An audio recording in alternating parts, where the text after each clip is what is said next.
Oha wana hamitakiapi dayaya hipi dayawachiakapi Mishaila Bowman amakiapi Nakota Sisseton Wahpeton Dakota wana tioshpae hemataha. Pettukte Nina Iyomakpi. Hello, my relatives. My name is Mishaila Bowman. I'm going to be your MC for the night for this evening's Gifts of the Plant Nation. I am Dakota and I come from the Wana Tioshpae out in Sisseton. And I'm so excited for this evening's program. Gifts of the Plant Nation is a program that's put on by Wakan Tipi Awanyankapi. And it's where we, for each season, we highlight a different plant relative and talk about their gifts. We bring in elders and cultural knowledge keepers to tell stories of these plant relatives. And then the wonderful staff here at Wakan Tipi Awanyankapi, they go more into these plant relatives and talk about their medicinal gifts and how they are alive in our ecosystems. A few things to note as we get ready for our program tonight. We do have, as you can see, some wonderful ASL interpreters here with us tonight. This is a feature that that works really well on Zoom, but sometimes might not show up on Facebook Live. So we just wanted to make an announcement. If you are needing this service, that make sure that you're in Zoom and let us know if you can't see our interpreters on Facebook Live. Throughout the evening, we're going to have 3 different presenters share their experience with Cedar. So tonight we're talking all about haŋte. Haŋte is how you say cedar in Dakota, Lakota.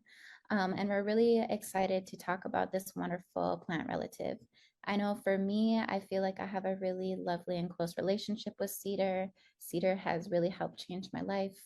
And I'm just so excited that we get to hear from our elder, Jenna Grey Eagle, and our 2 wonderful staff here at Wakan Tipi Awanyankapi. Just as a reminder, our program will be going from 6 p.m. to 7:30 this evening. And if you have any questions, we will be doing a short Q&A this evening. So here on Zoom, there's a Q&A section. So any questions you have, just feel free to put those in the chat. And then also put your questions in the chat on Facebook. And we've also enabled live captioning if you need, which you should be able to enable on your Zoom settings. And just a reminder, we really love feedback from our community. So if you like our event, or if there's something you want to see Wakan Tipi do in the future, we'll be having a survey later on this evening that we'll put in the chat as well. But without further ado, I'm going to hand it off to our elder, Jenna Grey Eagle, who's going to share a little bit more about haŋte or cedar with us tonight.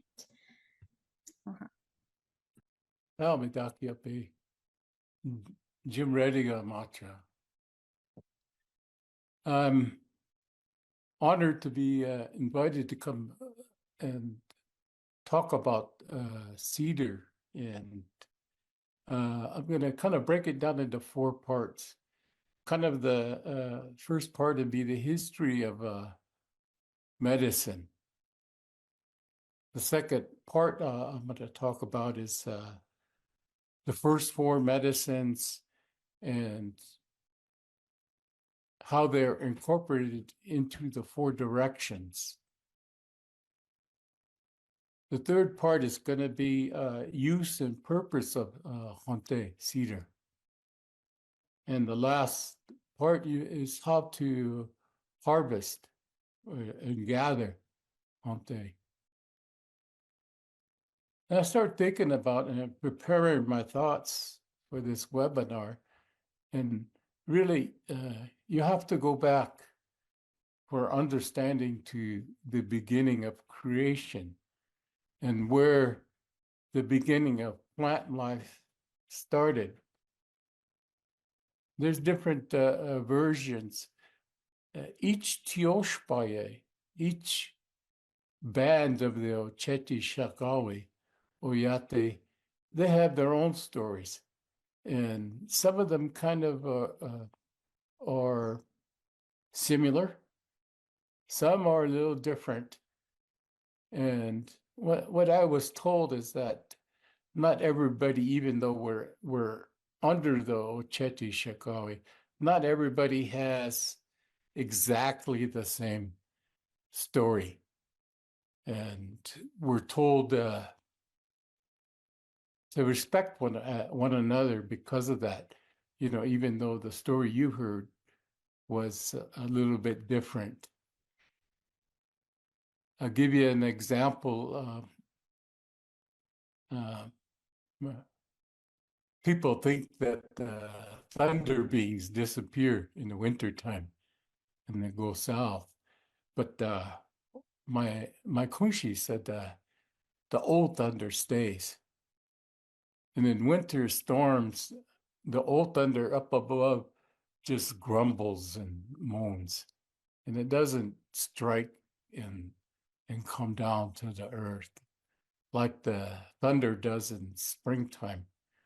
And she said that's the new thunder that's born. And the new thunder is wild and crazy, and it strikes any and everywhere. So I was told that the thunder is always here. Just to give you an example, and you know, you may have been told something different. Anyways, the history of the plants, in the beginning of creation, there was four creations. One of them was Maka, the earth. And they said one time Sa, whose wisdom, came to his father Wakia, the thunder, and said that Makpia to, the blue sky above, could see into the future. And he told me that one day there's going to be all kinds of animals, creatures on this earth, on Maka. But Maka is bare and has no covering and has no way to provide for them. So Wakia listened to his son, Sa. Sa is wisdom. And because of that, Wakia created plants. We created plants in different ways with different purposes to cover the earth, so that when those relatives in creation came, that it would provide for them, so they had something to eat. They said that was the beginning of plant life on Maka. Even modern science says that a theory is that when lightning struck the earth a long time ago, that triggered the creation and growth on the earth. And we believe the same thing in springtime, when the Wakia return and strike the earth,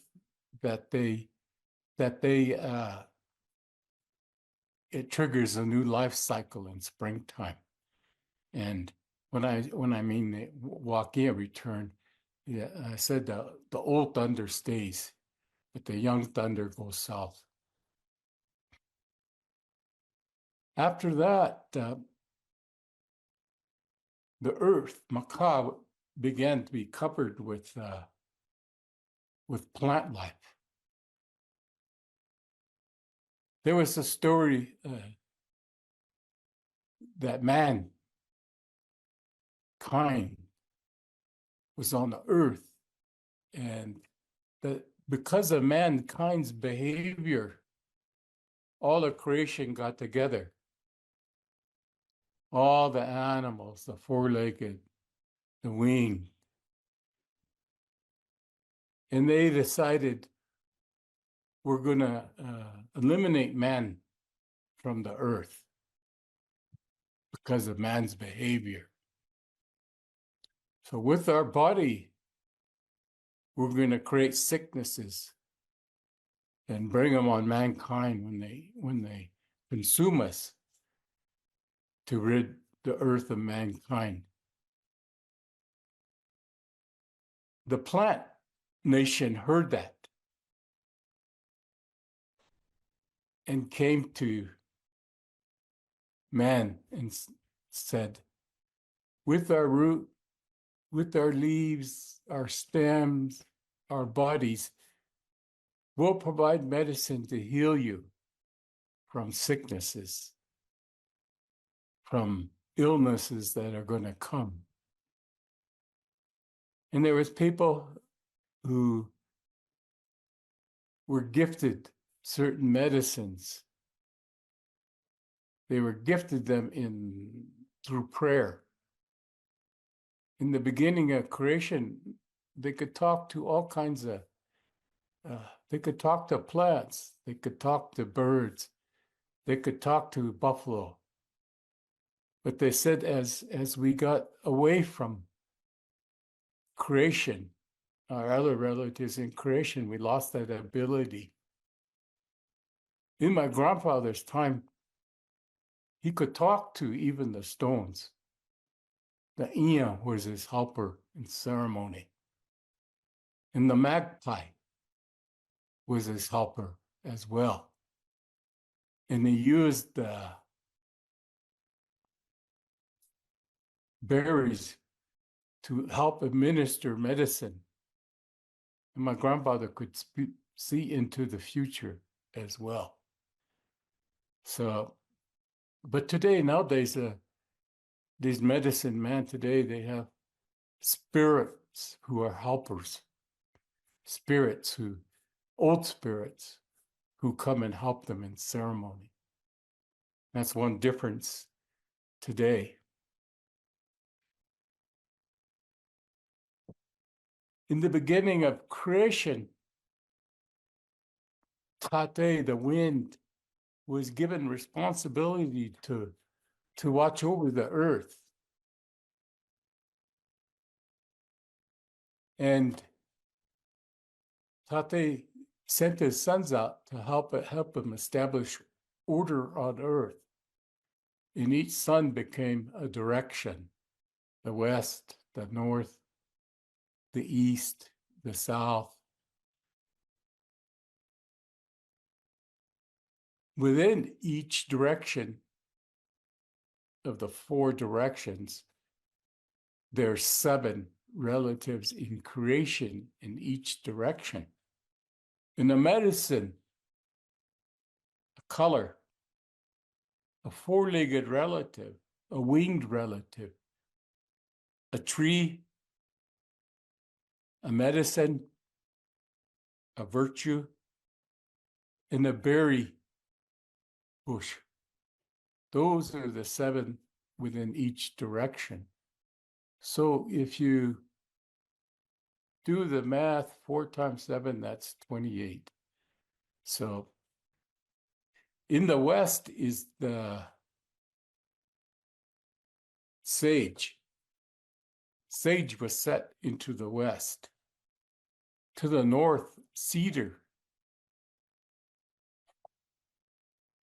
was assigned that direction. The next to the east is sweetgrass, was assigned that direction. And then to the south, chamomile, or what we call chanshishila. Chanshishila is burned in ceremony as an offering to spirits. When I mentioned that the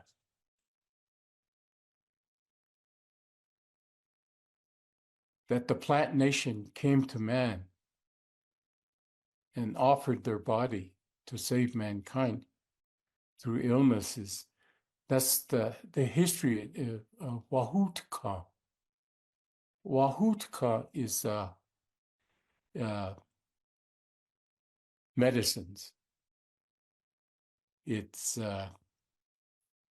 but we also in the Dakota Lakota language we say pejuta, and pejuta is 2 words: peji, the grass, and hute, the root.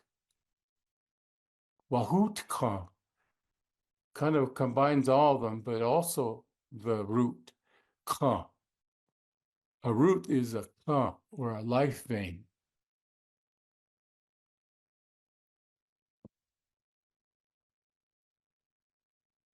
There's different types and purposes of cedar. I often go to sun dances, and that's where you see a lot of cedar being used. They'll bring it in around the Sundance. They'll bring a coffee can with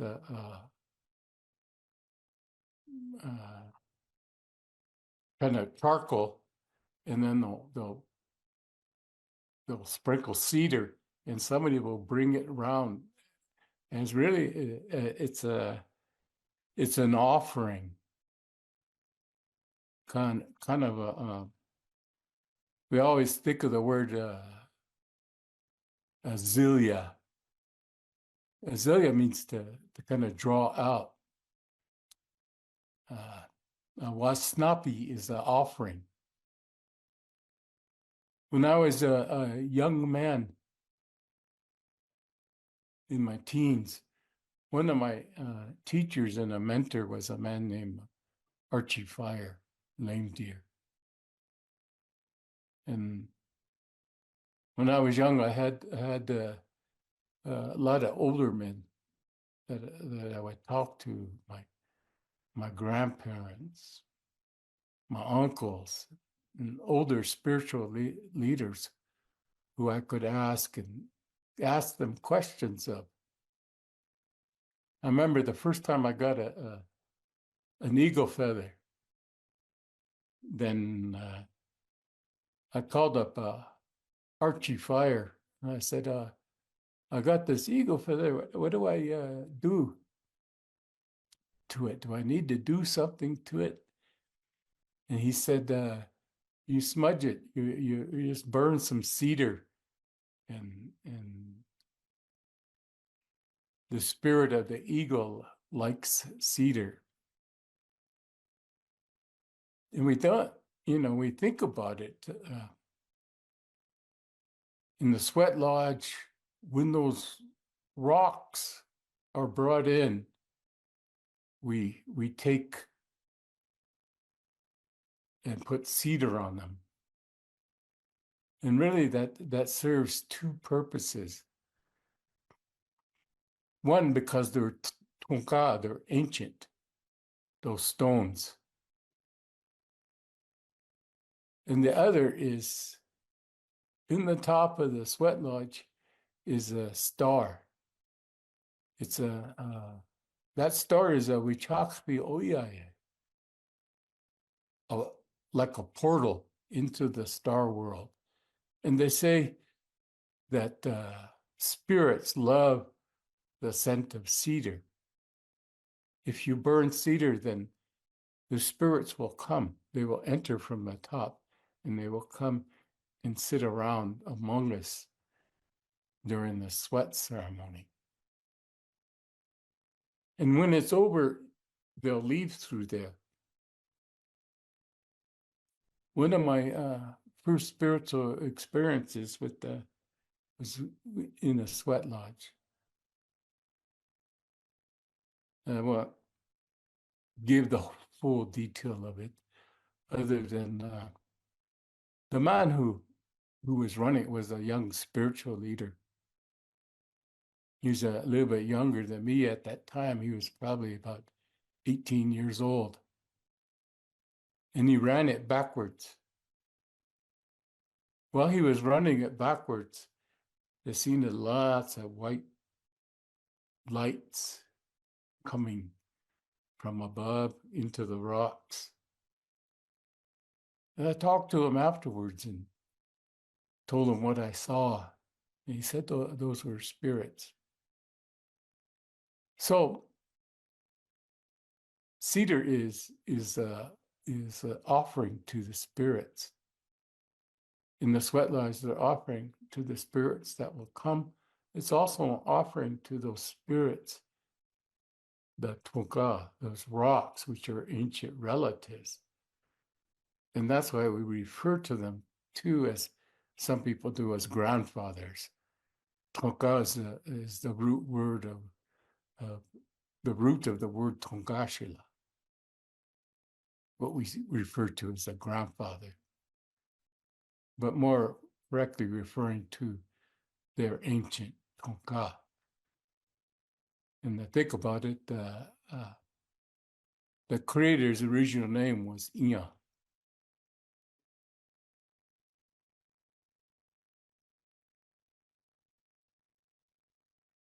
In the Sundance, somebody takes around cedar and they burn it. They walk around to the east gate with it, and they'll come back around and go to the other side, and they'll be burning cedar in that coffee can. What cedar is really an offering to the spirits that are coming. It's not really a smudge, but more of an offering. In the tree is a star-shaped opening where the thunderbirds roost, and the crutch in the tree is a star-shaped opening. This is the symbol for star. At sunrise, those spirits enter when they come from above. We call that Wichakpi Oyaya. And these are the things our ancestors knew. And the same opening, spiritual opening at the top of the sweat lodge is there. Those spirits come and we burn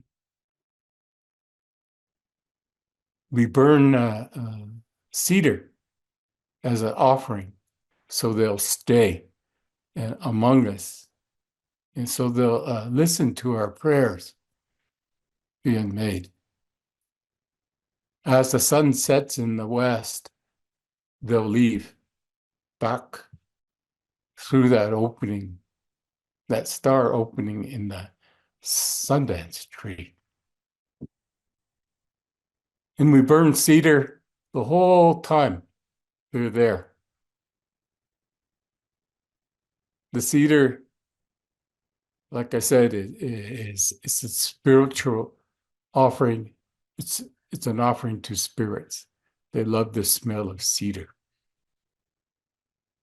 And because they love the scent of cedar, they'll stay.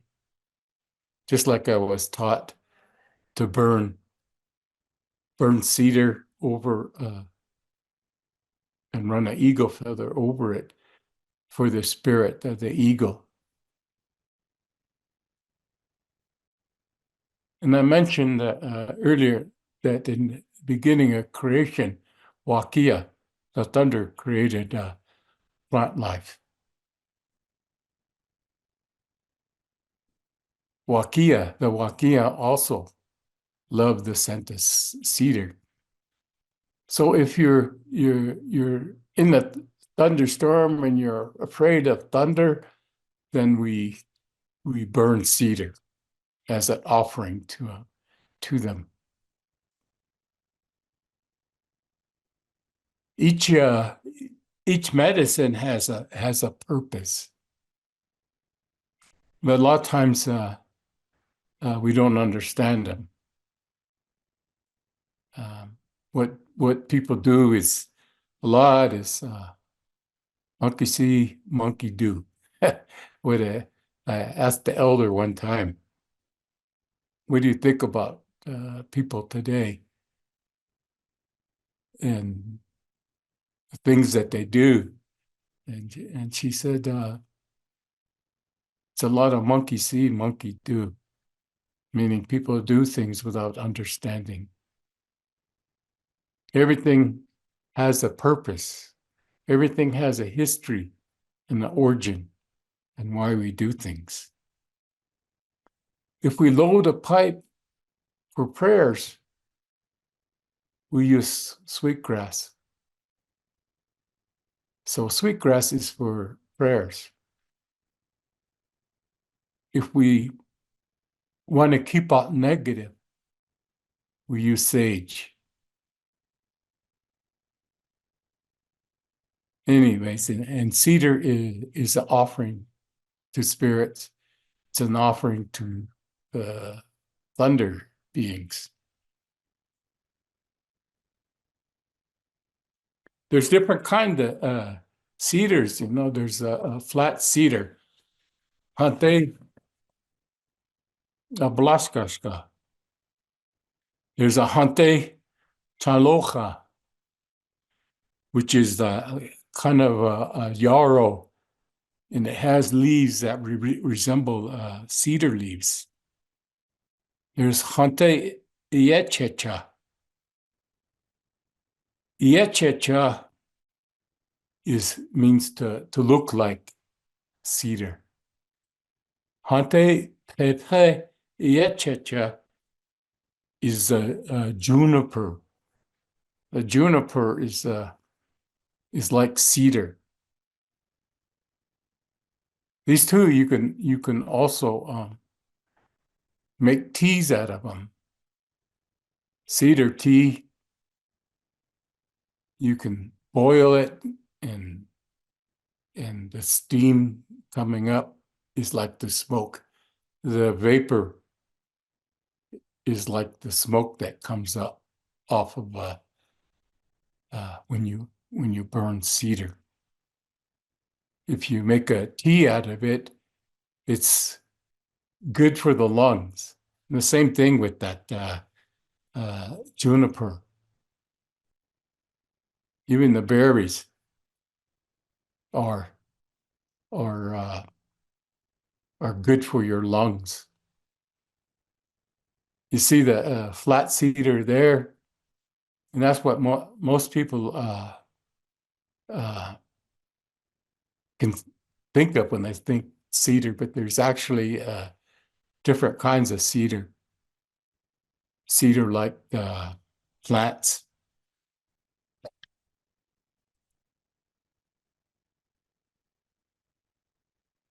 When I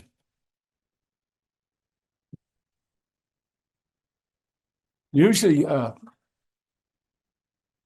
Zilia is the smoke, great smoke, or Zilia. Zilia is to offer like an incense. So when you kind of when you burn cedar, it's a Wizilia. It's also a wasnapi, meaning a wasna is an offering. Wizilia is an incense. We could use it too as an incense. Iwizilia is frankincense, that medicine. Aletak is the branch, and chawape is the small branches. When I was young, like I said, I went out to with Archie Fire, and he took me out when I was there to build my first sweat. I was like 19 years old in the 70s. and taught me how to build it from the beginning up to the end. And actually, in that same day, we went out, we cut the willows, we brought them back, and we put them in the ground, built a sweat, and we had a sweat afterwards, all on that same day. When I went out to collect, the first 4 that we cut, we put down tobacco in the 4 directions around it. Then we cut. The next branch that we cut, we did the same thing. We put 4 offerings around it in the 4 directions, and then we cut. And he had me do that to 4 of them. After that first 4, he said, now we'll cut as many as we need.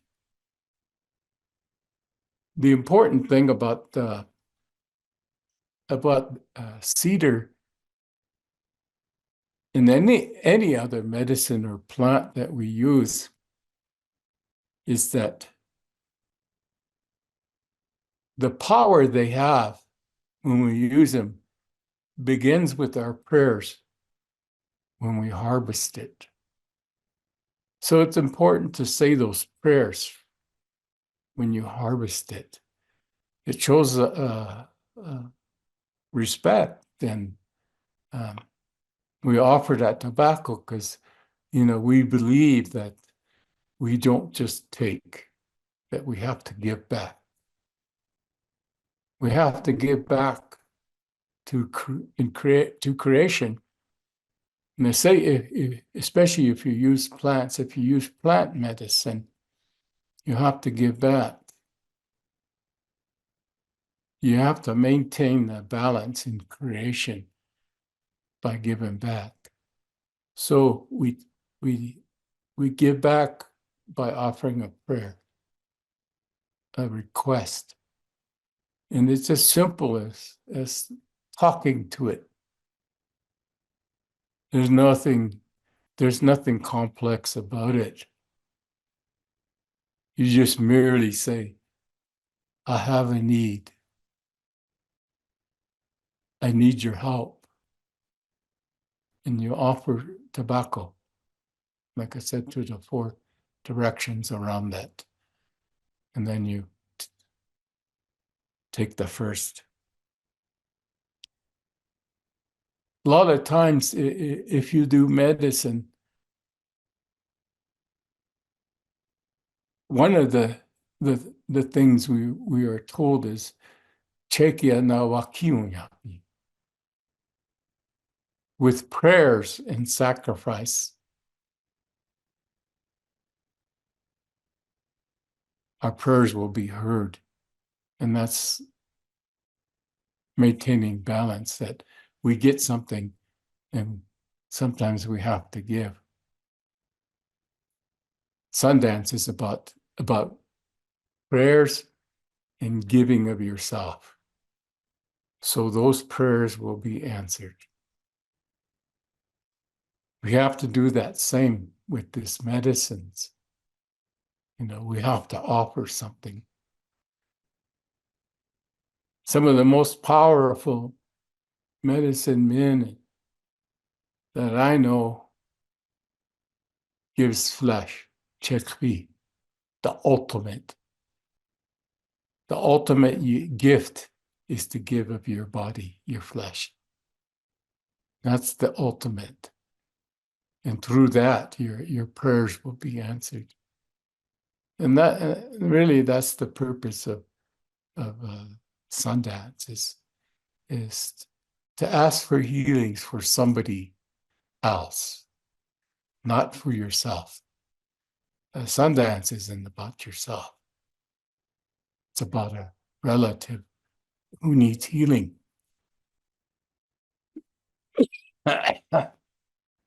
During the Sundance, they said there's always spirits that come down from above, and they listen to your prayers. At the end of the day, when they go through that opening in the tree, they return to the spirit world, and they take our prayers with them. So we burn cedar, so they'll stay, so they'll listen, so they'll take our prayers up above. So cedar is an offering for spirits. It's the main purpose. It's really not a smudge. I always think of a smudge as a way, it's like a form of purifying yourself. But like this, if you burn cedar, it kind of purifies the air. But the main purpose is an offering to spirits. So that's kind of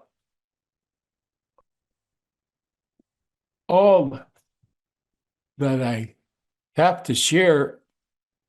I want to just kind of end it with this. Like all things in life, we're told only take what you need in life and nothing more. Dak dakuni akab yuhapis nipo. They said, the old people say, only take what you need in life, nothing more. That's respect. Respect. The plant life is a relative. We don't think about it. Everything has a spirit. Everything in creation is a relative. So that's all I have to share. So I'll turn it over back to you.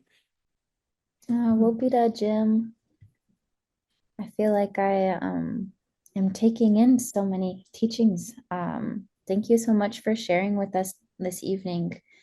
Wow, I'm still just holding on to all of those. I can't wait to really sit with all those teachings tonight. How grateful we are to have you. So after hearing from Jim, we're gonna hand it off to Jenna. And Jenna, oh, I'm sorry.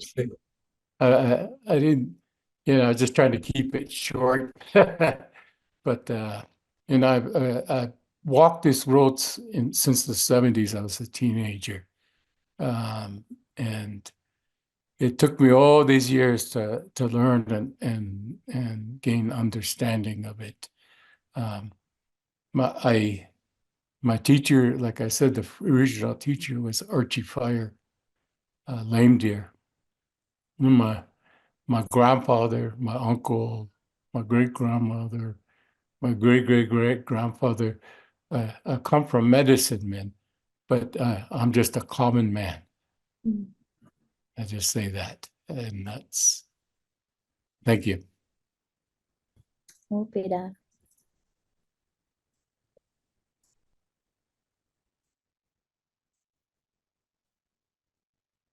All right, so our next piece of our Gifts of the Plant Nation webinar is our speaker, Jenna Grey Eagle, who works here at Wakan Tipi Awanyankapi to talk about the nutritional and health benefits of cedar. And just as a reminder, we're going to be closing out this evening with a brief Q&A. So if you have any questions for Jenna or Gabby or Jim, please utilize the Q&A section in our Zoom and or on our Facebook Live. Jenna?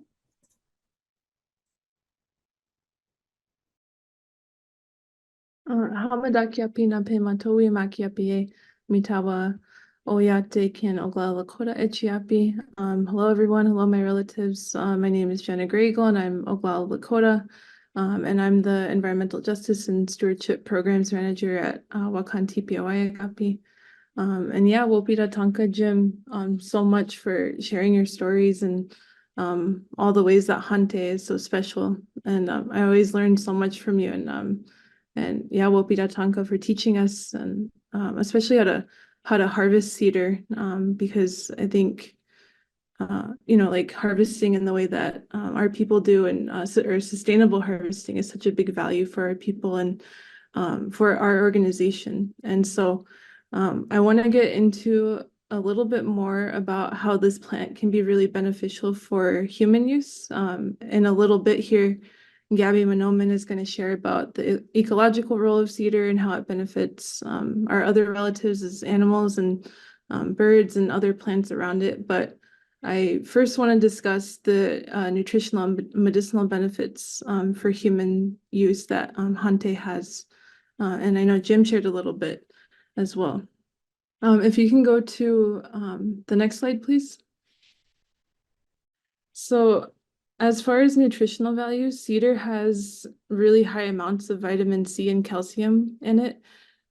Cedar was really important for Dakota people and Indigenous people in general to build up immunity and also build up bone health. And it really helped prevent them from getting diseases like scurvy. I know I was reading that Indigenous people would show Europeans a lot of the time how to ingest cedar so that they could not catch diseases like scurvy. And then as far as externally, people like to use the pitch or the sap from cedar trees to make salves as well. And that has a lot of antibacterial properties and that has a lot of benefits. But we'll talk about that more a little bit in a little bit here. And it's believed that because cedar has such an abundance of health benefits, it's due to its chemical makeup, which is made up of 3 key compounds, and that's really comes down to cedrol, cedrine, and thujosplene, that they combine together to provide really great health benefits. And together, they can provide antiseptic properties, antifungal, anti-inflammatory, antispasmodic, sedative, astringent, and expectorant properties as well. And I'll get a little bit more into that. If you can go into the next slide, please. Just to talk a little bit more about what these properties actually mean. So antiseptic means that it can actually help disinfect. So, and that really comes whenever you burn it or steam it, it can really help disinfect a room. And then anti-inflammatory means it can help reduce pain and inflammation. Antispasmodic means that it can really help with muscle spasms and cramps. And astringent means that it can really improve skin condition. Antifungal means that it can combat fungal infections. Sedative means that it can help improve sleep patterns and mood as well, can really help calm somebody down. And an insecticide really means it can be like a natural repellent of insects. It can also help put an end to like damaging behavior from insects as well. And then finally, expectorant means that it can help with respiratory problems. And so if you internally ingest cedar as like a tea, it can really help you with symptoms such as fevers, rheumatic complaints, which really means like things like arthritis or other conditions that can like affect your joints, your tendons, your muscles, your ligaments, bones, and muscles. It also really helps with chest colds and also flu symptoms. And I know a lot of people really relied on han-tay when the virus COVID-19 was really rampant. I mean, it's still really rampant, but it's because of all these benefits that really help you fight viruses. So it's really helpful if you have like a lot of ingestion. And then as far as externally, cedar can really help with joint pain, muscle pain, can help with warts or things like ringworm or psoriasis. And again, it's a natural insect repellent. And so just to summarize, I want to say cedar helps with respiratory issues. 2, it can help build your body's immune system. 3, it really helps to purify indoor air. And 4, it can help relieve chest cold and flu symptoms. And then finally, when it's boiled as a tea, it can really reduce the severity of fevers and sickness. So all this is really, really beneficial as far as being a plant relative that you can really rely on. And yeah, it's really, really helpful. So if we can go to the next slide, please. So now I want to tackle how you can actually make cedar tea. So I actually took this recipe from Fern Renville, a Dakota woman who I'm sure a lot of you know, because she makes some of the best cedar tea I've ever had. But first I need to add that as with any medicine that you take, you always want to remember to exercise caution. You always want to, follow direct advice and guidance from traditional healers or doctors or whoever you go to for that type of advice. And it's always good to exercise caution, follow instructions in preparation for use. And then another big reminder is to not exceed recommended intake. So it's recommended that nobody drinks more than 4 cups a day, even if you're very healthy. And definitely, if you are pregnant or breastfeeding, do not drink cedar tea. But yeah, as far as the recipe, as I said, I took this from Fern Renville. And, so to really start, you want to collect cedar branches in the following sustainable or traditional protocols. Earlier, Jim talked about never taking more than you need. I think that's really, really good advice. And also when it comes to making tea, cedar tea, you really don't need more than 2 cups for 1 pot of tea. And 1 pot will make about 8 cups. So you really don't need to take more than you need. You don't need to take a ton from 1 tree, I mean. And so once you've harvested cedar, then you want to some people take the foliage off before they put it into simmering water. But Fern told me that she puts the entire branch in. And you never want to boil cedar tea. You always want it to keep it simmering. So you want to keep it simmering for about 30 minutes. And then you can, and even that's beneficial. The aroma that fills the room is actually cleansing. And so I always like to breathe it in, breathe in the steam as well. It can help loosen mucus. It can help with those external benefits that I was talking about. And then after about 30 minutes that you've simmered it, you want to strain the liquid into another clean container. And then once that's strained, it's ready to drink as a tea. You can add honey or maple syrup or whatever sweetener you like. I prefer maple syrup. I know some people prefer honey. Either way is good. And Fern also said you can leave the cedar in the water overnight for an even stronger drink. If you're into really heavy tea, I really like that. I really like the taste of cedar. But if you've never tried it, I would recommend just trying it without that, just so you can get used to the taste. And it is best to drink warm. I've heard, I've drinking it cold. I think it's really good cold. I think it's just as good, but some people really don't like it cold. But yeah, whatever your preference is, as long as you simmer it for about 30 minutes, you should be good to go. And if you can go to the next slide, please. So I wanted to give a shout out to these native-owned businesses. So if you don't have access to cedar or you don't have the time to harvest it, you're not sure how to harvest it, all those things, you are still able to use it and also support native-owned businesses, which would be really awesome if you could do that, because these people put tons of time and energy into making plant medicines for people, and they really love helping people. So Tanagi Towi, she said that she has various plant medicinals containing cedar. You can buy tea from her. She also said she has some salves that she makes as well. And she's located here in St. Paul, Minnesota. But she also has a website. And I know she just opened another store here on the east side of St. Paul. So she's said she has various products containing cedar. And then you have Haipajaja Pajuta. And they are like a soap and shampoo and conditioner type of company, and they make a lot of really, really good smelling cedar soap and conditioner. I would really recommend it. And then Nikki Buck has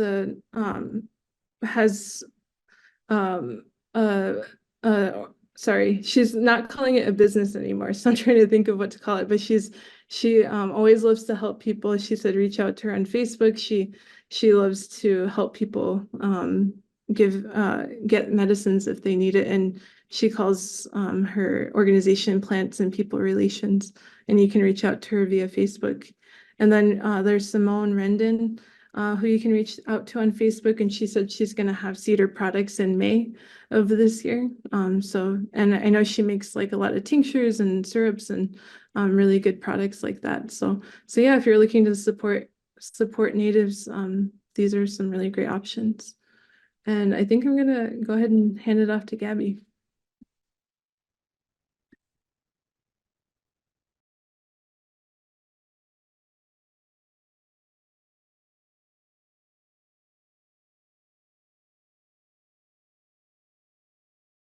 So today I'm going to talk with you guys a little bit about the ecological roles and kinship of cedar. But first I'm just going to introduce myself a little bit. So Bojo Jayak, Kwekabnok Dijinakaz, Wisconsin Dujbaya, Wasi and Dodem, Bodwadmi Kwe and Dao. So I just said, hello everyone, my name is Gabby Menomin. I come from the Forest County Potawatomi community up in northern Wisconsin. I'm Bullhead Clan. And here at Wakan Tipi Awanyankapi, I am the environmental restoration manager. So I do a lot of, plantings, working with native plants. Over this fall, we got to plant some cedar down at Wakan Tipi, one of the sacred site that we steward. So I really love this plant. I really was so excited that we're getting to talk about a tree as well. During this series, since I've been working here, we've talked about rose hips and chanshasha, which are both woody shrubs, but getting to talk about an actual tree is very exciting. I have a background in urban forestry, so I love nerding out about trees and everything. So if we want to go to the next slide.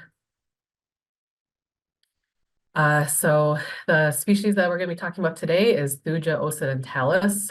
So as you can see by the map up in the upper right-hand corner, this is the general native range for cedar.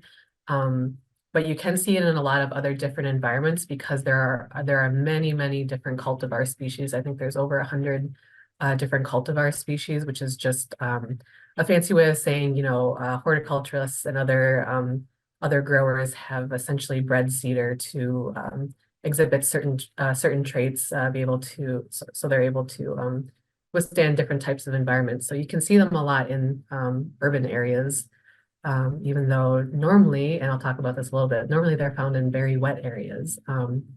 So Thuja occidentalis or cedar, it's common names that some people refer it to. I've always known it as flat cedar, but then there's also other names such as northern white cedar, arborvitae. I know for a lot of the cultivar varieties of cedar, a lot of them are referred to as arborvitae, but these are all the same plant we're talking about here. And so cedar is actually part of the cypress family. And there's only one other relative that it has here in the United States, and this is Thuja plicata, and this is the West Coast cedar. So unfortunately, we're not going to be talking about that one here. We're going to keep it focused regionally where we work here in Minnesota and the Midwest and the east side of the country. But it also has other closer relatives that are within this cypress family, this Capressaceae family. And those are things such as common juniper, creeping juniper, and eastern red cedar as well. Those tend to have a little bit sharper needles on them. Their leaves are almost needle-like many a times. So cedar is mainly found in moist, wet habitats. Cedar swamps are something that is very common on my reservation, something I grew up wandering around cedar swamps. So the ground is very, very wet a lot of times, lots of standing water in certain areas, lots of very soppy, muddy kind of type areas as well. And usually cedar is found, it likes to grow with its own kind. So you'll find them growing many a times in pier stands where it's mainly cedar in the overstory. But then you can also find them in other types of habitats as well, such as rocky soils occasionally. And like I said, with the cultivars, they can withstand a lot of other different environmental habitats as well. So cedar is a really amazing plant. It is one of the most shade tolerant species, I think, here in Minnesota, which means that it can survive a lot in very low light conditions. Many times the cedar will grow very slowly and will look very small, but be, fairly old. And basically they're trying to wait out the competition for one of the older cedars to fall over or something else in the canopy to fall over and make room and open up that sunlight, where once they get that sunlight, they'll start to shoot up. So with this shade tolerant quality that they have, they are a very long-lived and slow-growing species. I think they can get over 150 years old, probably older than that as well. And just a couple like little fun facts about them. So they can actually reproduce by cuttings. So I've seen this myself in my community. Back in 2020, I did my thesis research for my master's program, and I got to spend a lot of time in a cedar swamp doing vegetation surveys. With that, I got to see a lot of different ways that cedar interacts with the environment. And I actually saw from a previous windstorm from a couple of years before that, some of the branches that were on the forest floor had actually started resprouting and growing. So it's really kind of cool. It's a very, very resilient tree as well. Another thing about cedar is that because they're living in these very wet conditions, they have a very shallow root system. So they can be, especially with their kind of tall, thick tops, with all their foliage, they can be kind of susceptible to windstorms as well. But let's see what else. Yeah, and then cedar is also very like aromatic. It has a very strong smell. One of my favorite smells ever. When I was doing my research in that cedar swamp, it was always really great being able to visit there. It's like a very calming smell to me, growing up smelling cedar in the house every now and then, and actually being out there with hundreds of different cedar trees. It's a very strong. It's one of my favorite places to visit when I go back home. If we want to go to the next slide. So here I'm just going to talk to you guys a little bit about how to identify cedar. What does cedar look like? And some of these pictures that I'm sharing with you tonight are actually pictures that I took from the last time I went up to my reservation to go visit family. I wanted to share with you guys some of the beautiful cedar that live up there. So if you look up in that first upper left-hand picture, you'll see the bark right there. So the bark, it almost has this gray color to it. And the bark texture is described as shaggy or peeling. So you can actually peel those strips off of the cedar right there. That's a really good indicator for this tree species. And then the leaves or the needles are very unique and cool. I tried to show like a broader picture of what it generally looks like, and then a closer up because these leaves are actually made up of really tiny scales. You can kind of see them in this upper right-hand photo over here. And so with this being a coniferous species, you're going to see these green leaves or needles throughout the whole year. And in the bottom left-hand corner, so this species is actually monoecious, which means that they have both male and female reproductive parts on one singular tree. So a cedar tree is going to have both male and female cones, and the male cones are over there on the bottom left, and the female cones are in the middle right there.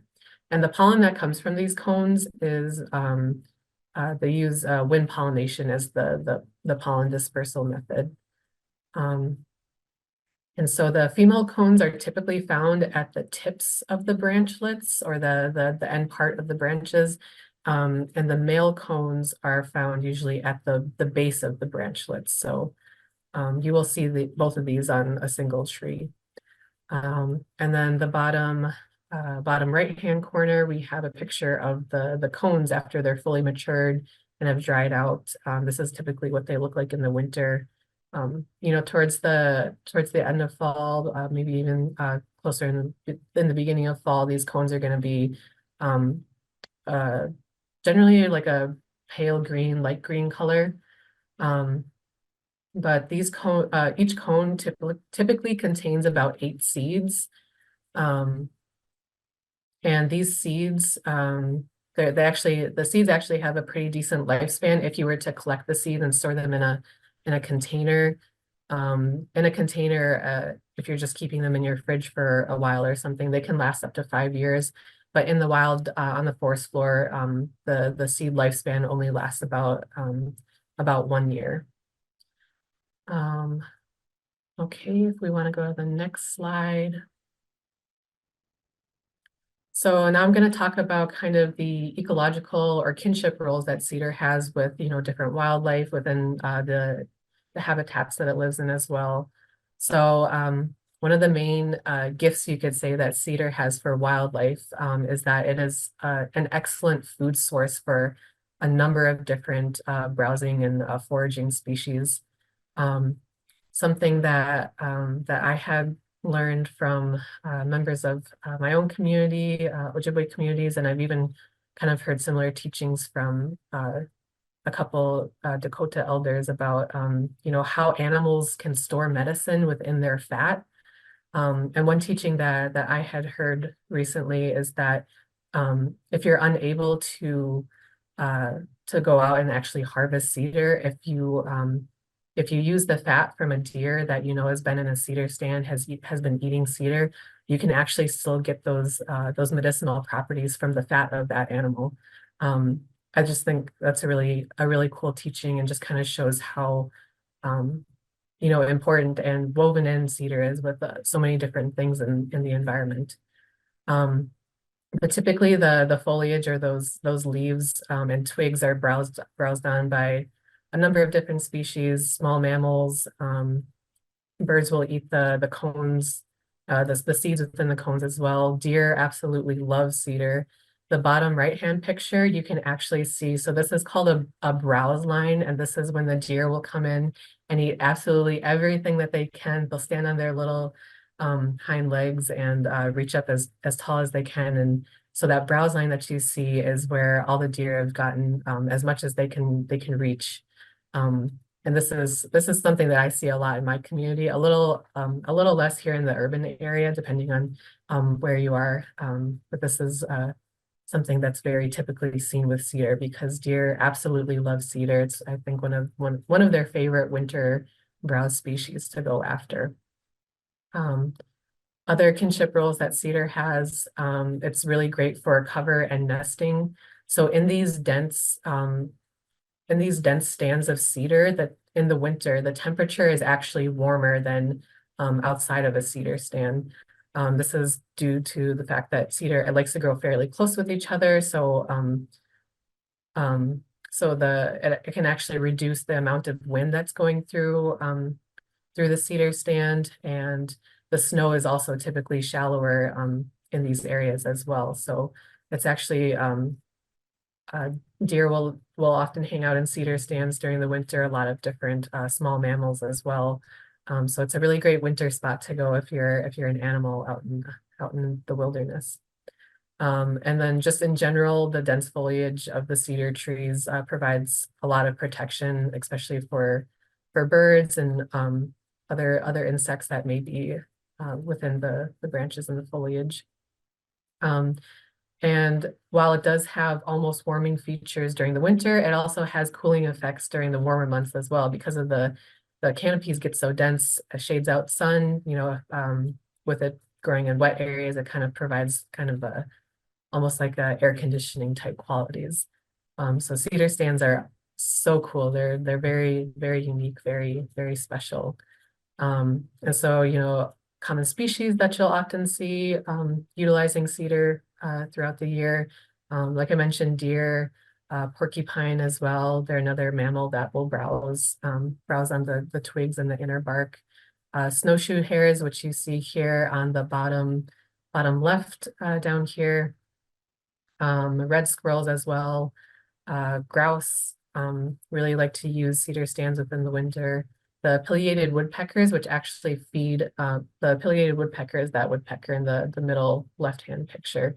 Those will actually feed on carpenter ants, which are often found in cedar, within the cedar wood as well. And that carpenter ant is on the middle right picture right there. Other common species that you'll find are wood frogs.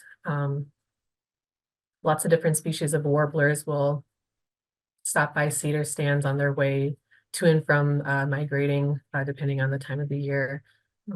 Ovenbirds also will utilize cedar stands as well as juncos, which is that bird in the top right picture over there. I think we can, oh, wait. Nope, okay, I'm sorry. Next slide. Sorry, I thought I forgot something. So now I'm going to talk about broader habitat and ecological kinship roles that cedar has. So cedar provides a lot of great habitat for a lot of unique species, especially orchids. There's a lot of different orchid species that are found within cedar stands and growing below cedar. One of them, one of the rarer orchid species, which is the ram's head orchid, which is in that upper right-hand photo, is often found in cedar stands. But there's lots of different orchid species that call cedar their relative and will live with cedar.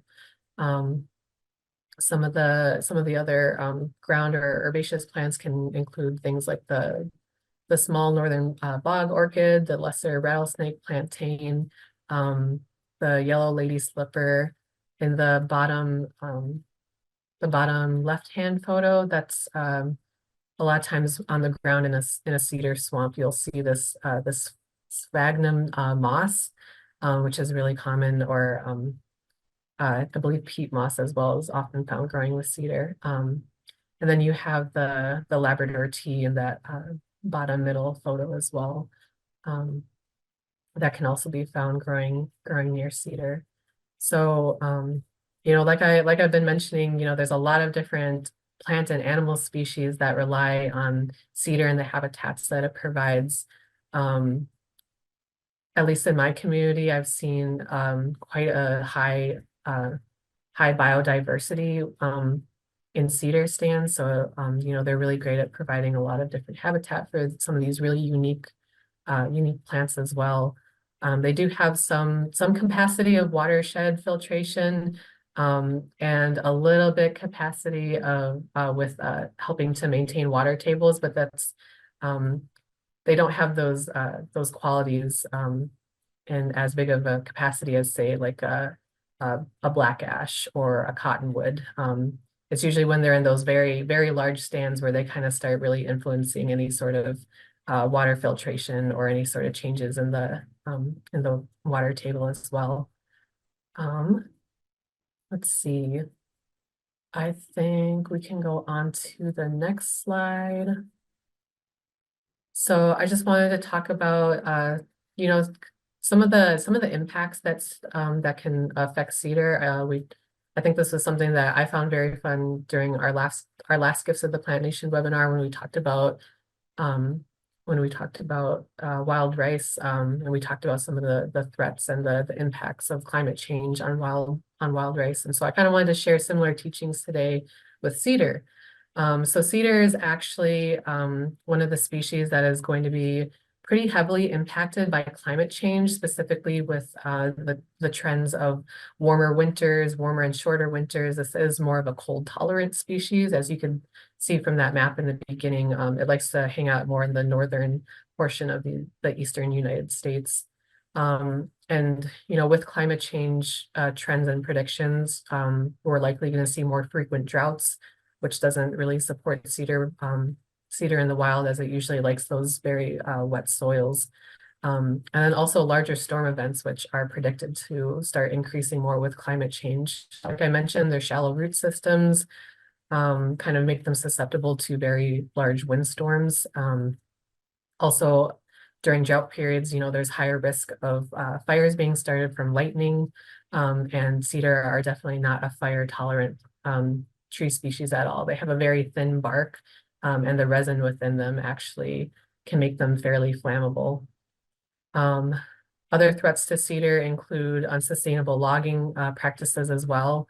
So because of the very delicate soil that cedar lives in, because it's very wet, contains a high amount of organic material as well. Disturbances from things like logging, where they'll come in and they'll do clear cuts, or they'll do very, very large selective cuts of a stand, can actually damage the soil in which the cedar grow in, and that can affect, you know, regeneration as well in some cases. In urban areas, a really big concern is the salt usage as well. Cedar is not a salt tolerant species whatsoever. So especially in an urban area or areas along roadsides, highways, things like that, cedar health can be impacted by the use of salt on our roadways. And then another less of a concern, but still a concern, is flooding also. So, you know, I've been mentioning cedar, they like moist soils. They can tolerate having their feet wet for long periods of time, or for shorter periods of time. But when you get into large periods of standing or even flowing water in an area, such as, you know, either from a beaver dam affecting the hydrology in an area, or even road runoff from, you know, larger road systems, this can affect the water table in these cedar stands, and can actually negatively impact the health of the cedar as well. So let's see, I think that's all I had to say for today. Oh, but I will end on one happy note, a little fun fact that I really like about cedar. So cedar is actually a rot resistant tree, and that's because of the chemical, or the oil found within it, called the thujaplicin.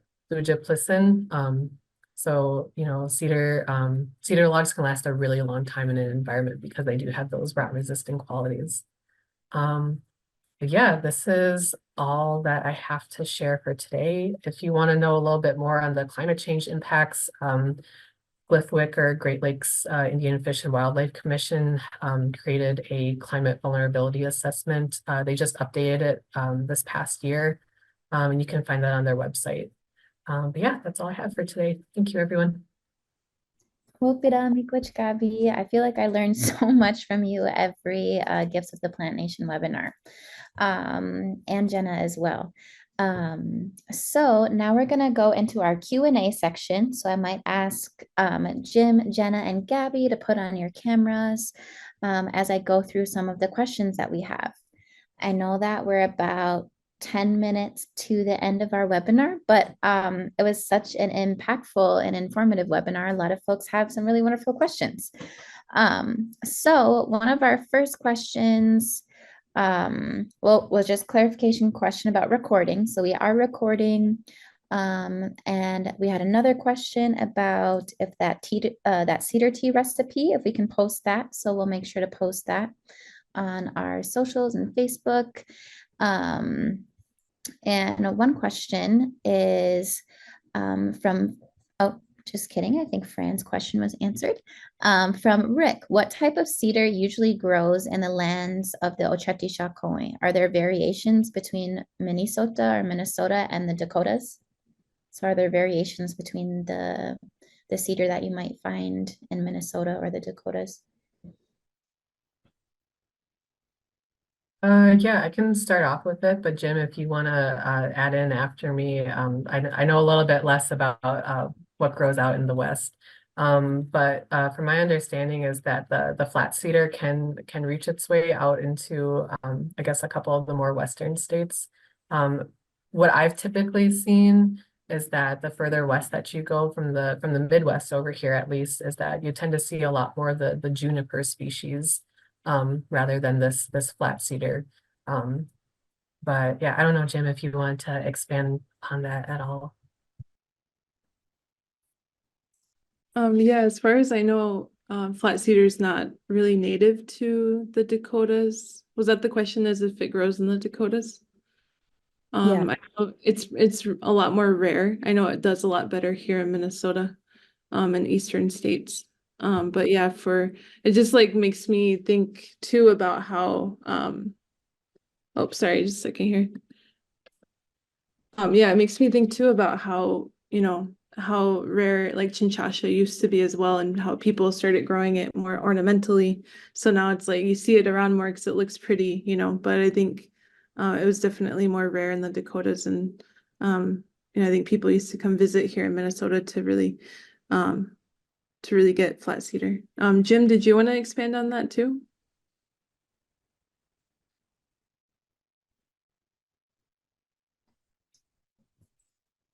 I think you're on mute, Jim.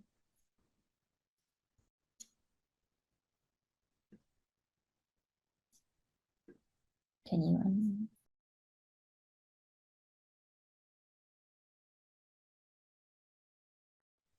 Dekshi, you're on mute, I think.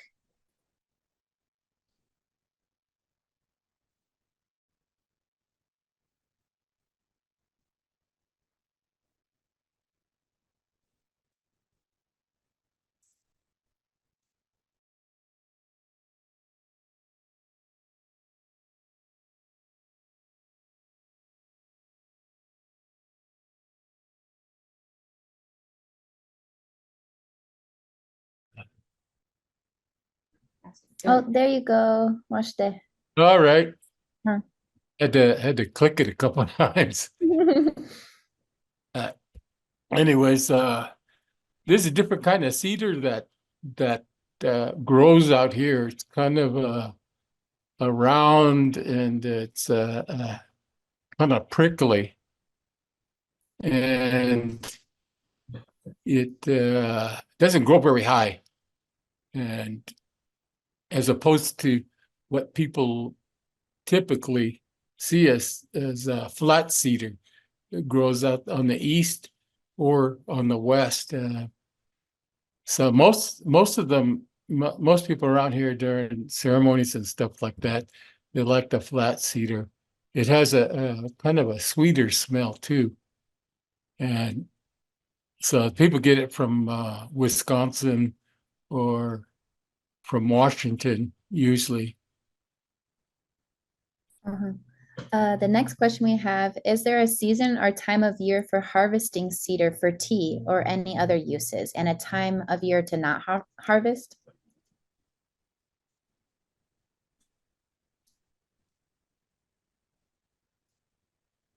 Cedar's an evergreen, so anytime you can get to it, you can pretty much harvest it.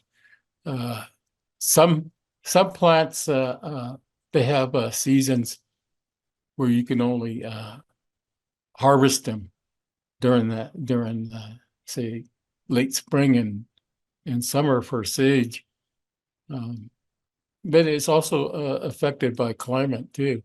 But typically cedar's what they call an evergreen. There's another question that said, Jenna explained about brewing tea from the foliage, but what part? The foliage, wood, is burned as an offering, question mark.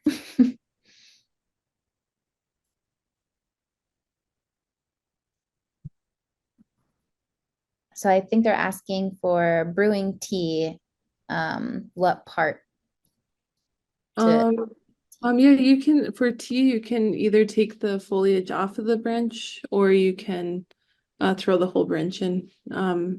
Fern said she likes to throw the whole branch in. It's really your preference how strong you want the tea.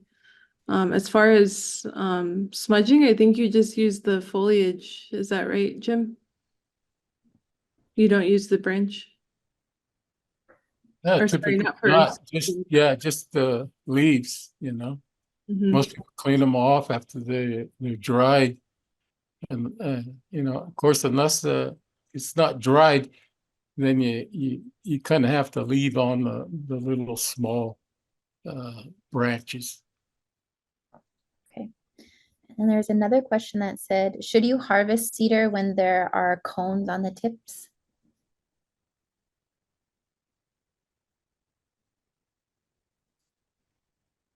If you see those like brown things on them.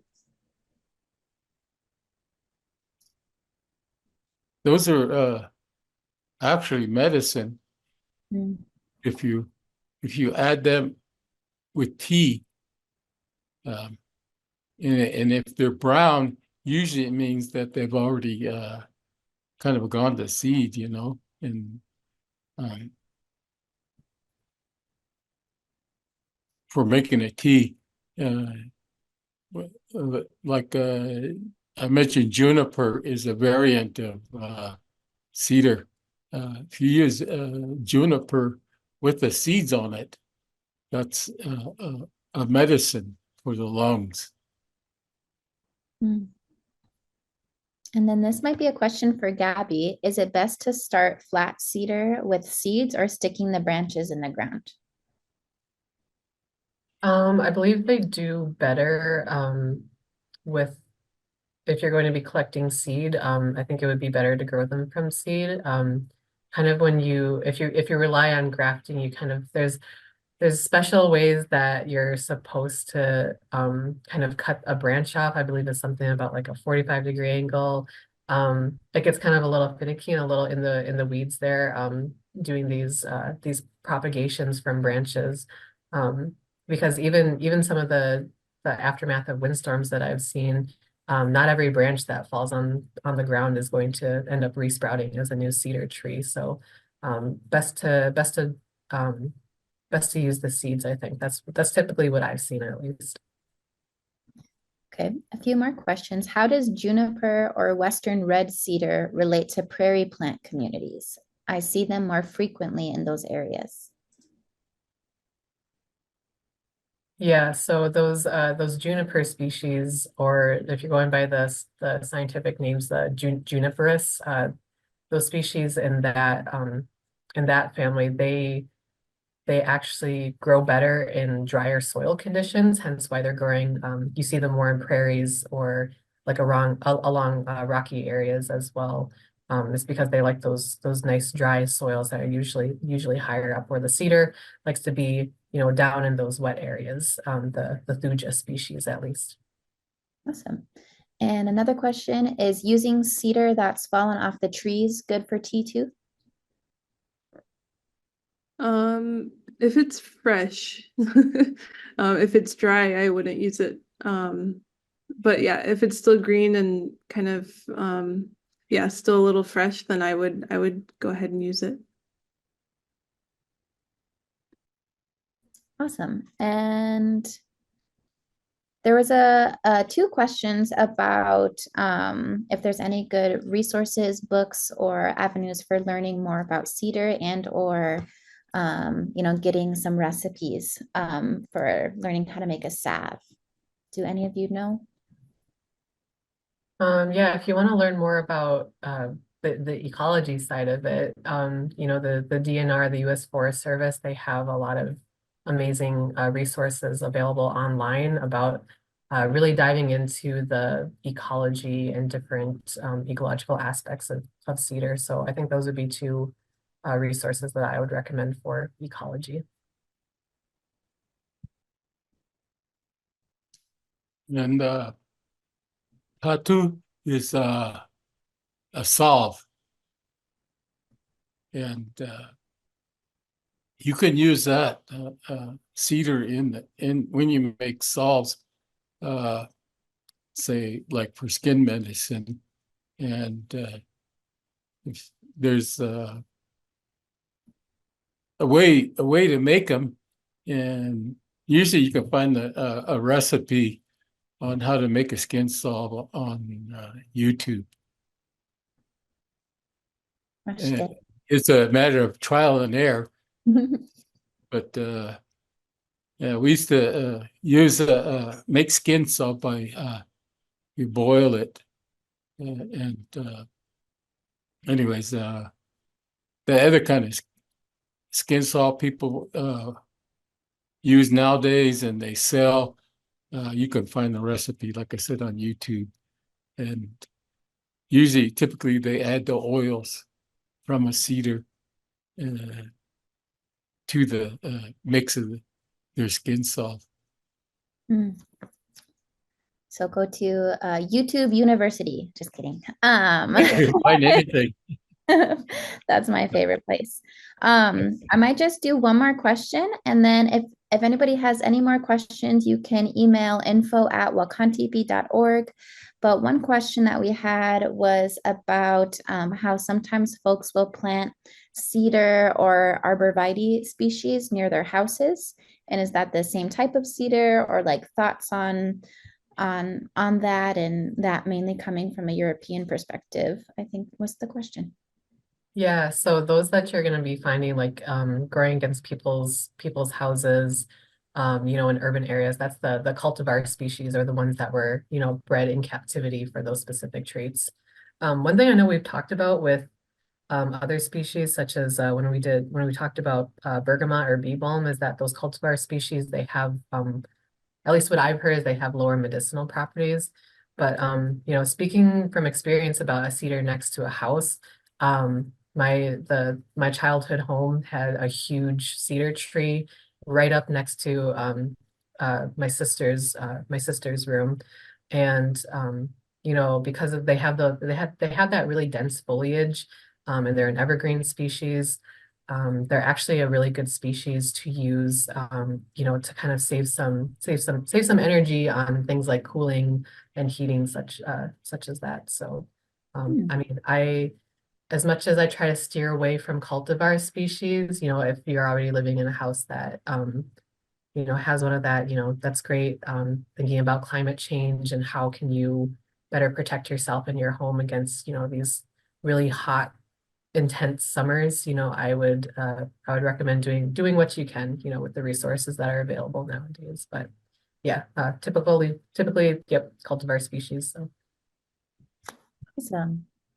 Well, wopida everyone for coming, and I know I learned so much from Jim and Jenna and Gabby. If you get the chance, we'd really love to hear your feedback. We're going to post a survey in the chat. If you have any questions, you can email info@wakantipi.org, and the recording will be posted. You can access it on Facebook Live.